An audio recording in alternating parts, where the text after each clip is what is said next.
This is a Kobalt 80 volt max string trimmer, and I'm putting a Echo Speed Feed 400 head on it. It's a little bit difficult. Well, I'm going to say it's moderate. You're going to need to drill a hole, and you're going to need to tap it. You're only tapping aluminum, and you're only re-drilling roughly the same size hole, so it shouldn't be that difficult. You could probably do it with a vice grips.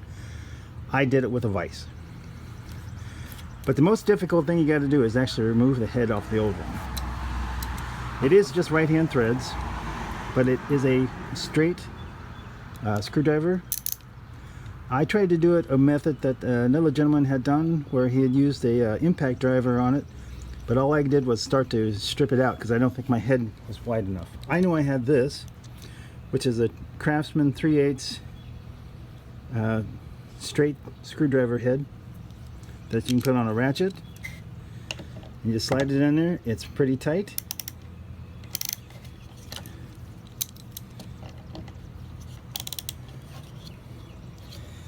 It is going to be kind of difficult to start.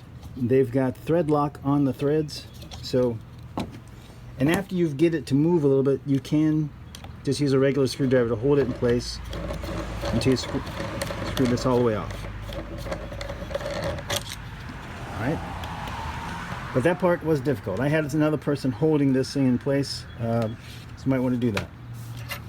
So here's our bushing, which is actually kind of long. I thought it was going to be an issue, but it ended up not being an issue being this long to do this. Although I did mean that I had screwed up one of my inserts, which would be the preferred insert, the green one. So let's pop this on here. I ended up using the gold insert, but the green one's going to be better because then you don't have to drill this back hole. And that's because the threads on this one went all the way to the end, and I had to drill out part of the back. So if you use the green one, it is already a 10mm hole, but it's a left-hand thread at 1.0, kind of coarse. So if you drill it out, and you're going to need 11/32 drill bit, and of course you're going to need a tap, which is 10mm 1.25. I already had that. I didn't have the screw, the drill bit. So after you've done that, you want to make sure these are clean. I'd suggest trying to thread it on to make sure it's going to go no problem. I've actually already had this on in place and have used this, but my threads are a little gnarred at the end from where I was having the problem with the impact wrench.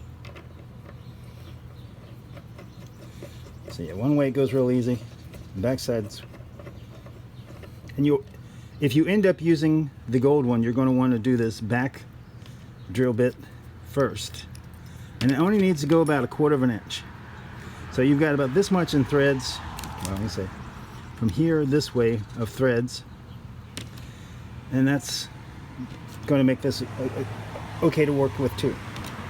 Which, if you're going with the green one, you're going to be right here, which means it's going to have the limited amount of threads that you're going to need to do, and you only need to drill one hole. So like I said, use the green one as your first option, because it's probably your better option. I drilled it out thinking I was going to be able to put a nut on the end of it, and that was not the case. So we're just assembling this. Gold into the white. White is for right hand turning trimmers. And we get our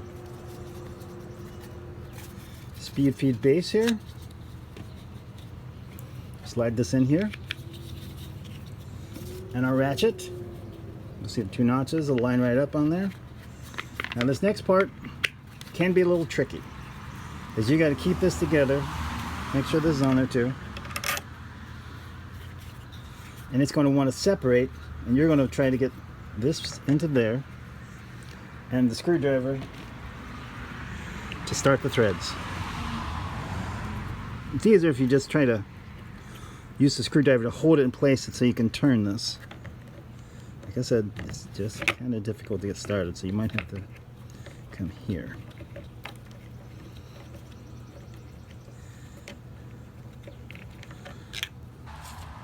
that was just me getting my Dremel and deburring the edges of this. So it will make it a lot easier. So, all right, so you got to make sure you got the bushing on there. And you want this side down. Going to kind of hold this in place. Turn it to get started. Actually, I'm just going to drop that down there. Okay, now it's started. Just holding this here. I'm going to start turning this in without touching this. The threads are kind of long. And at some point I'm going to need to grab the back of this, because that's the part that gets a little difficult. So make sure these line up. Okay. Now I continue.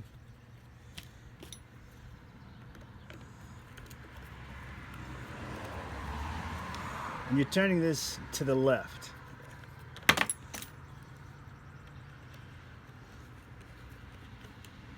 All right. You don't have to go real tight. Like I said, I've just snugged it. You can see the side here. There is a gap. This is going to float because it needs to do that for the ratcheting. You can see that. You see that? All right, so yeah, there's the gap. There is a way you can try to do this to get rid of that gap, but you have to cut the shaft about an inch of it off to do it. All right, so again, this is a right hand turn, so we want R standing up. And one thing, if you do go that route, you got to make sure that that isn't going into this. All right, it's going to spin with it, so that's not a problem.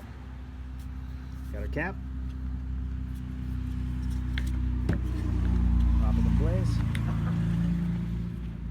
This is the head that I took off the 20 volt. 24 volt, I should say. And we're just reusing it on this one.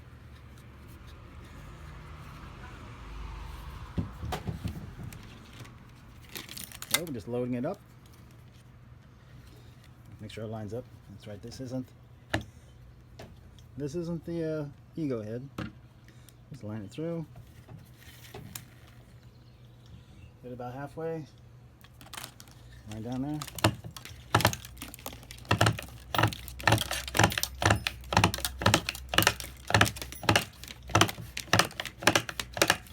Now imagine having this thing for a couple years and all of a sudden being able to load like that.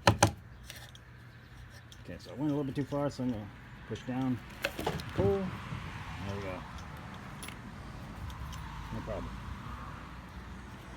Well, there you have it. Like I said, I used this last night and it worked no problem.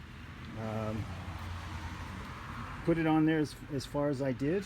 Like I said, the green one is the one you want to try to use. You're going to be, like I said, you're drilling a 10 millimeter, well, you're drilling an 8.7 or 11/32 drill bit through this. And your left hand threads are now going to become right hand threads when you use a 10 millimeter 1.25 tap. I said I used a vise. You can see where I did that.